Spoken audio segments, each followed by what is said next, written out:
Après la fermeture de Top Benji, le 25 juillet 2022, jusqu'à présent, le fondateur ne nous a toujours pas soldés. Donc, il nous a laissé comme si on était encore à l'ancien temps.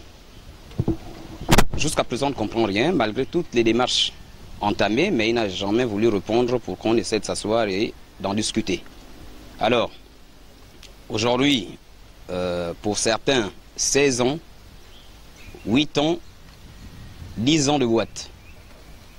On nous laisse comme ça pour nous remettre en octobre 2022 des reçus de fermeture de Benji avec un bonus de 150 000.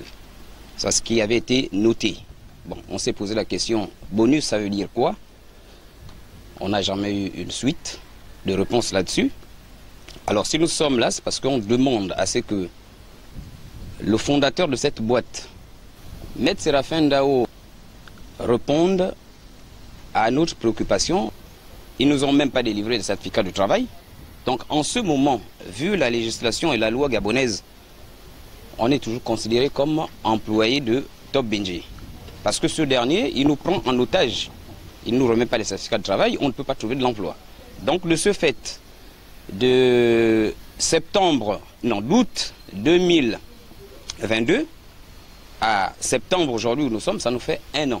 Et les 1 an sont impayés.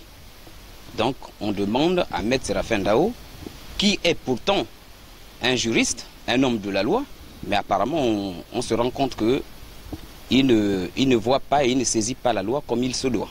Et de ce fait, on demande également aux autorités gabonaises de demander à ce monsieur de nous régler notre durée. Nous sommes allés à notre syndicat, le syndicat qui a tout d'ailleurs essayé même d'appeler, comment dirais-je, celle qui gérait la boîte, donc Elisabeth, qui est arrivée, qui n'a pas voulu également dialoguer avec le syndicat. Elle a également, le dossier est parti au niveau de l'inspection du travail, qui a été encore une fois de plus appelée. Elle a dit, elle n'est pas chargée pour défendre ce dossier parce qu'elle n'est pas la patronne de la boîte. Donc, effectivement, ils ont demandé à ce que le message soit relayé, mais le fondateur qui est Maître Séraphin Ndao n'a pas jusqu'à présent répondu à cet appel. Nous sommes des pères et des mères de famille depuis bientôt 1 an. Imaginez-vous dans quelle situation on se trouve. Nos loyers ne sont pas payés. Nos enfants ne vont pas à l'école simplement parce que nos droits ne sont pas payés. Nous avons essayé tant bien que mal depuis 1 an d'avoir recours à la loi qui, pour ma part, ne fait presque rien.